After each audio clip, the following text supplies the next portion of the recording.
All right, now we've got everything smoothed out with the rough tools. The next part is just to sand it with a rough sandpaper. We want to remove our tool guide. Anywhere from a 60 to 80 grit is what we're going to start with. We're going to turn the machine on. We're also going to increase the RPMs. About 1,500.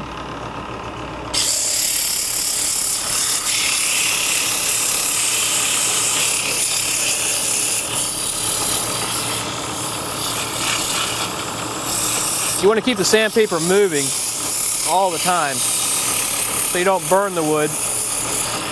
Also, you won't put scratches in from the roughness of the sandpaper.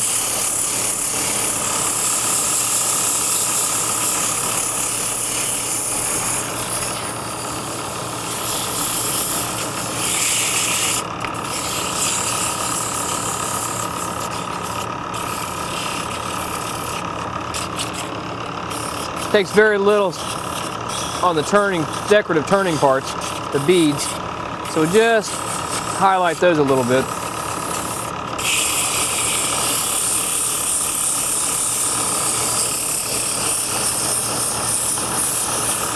You want to put a fair amount of pressure on it when you're sanding.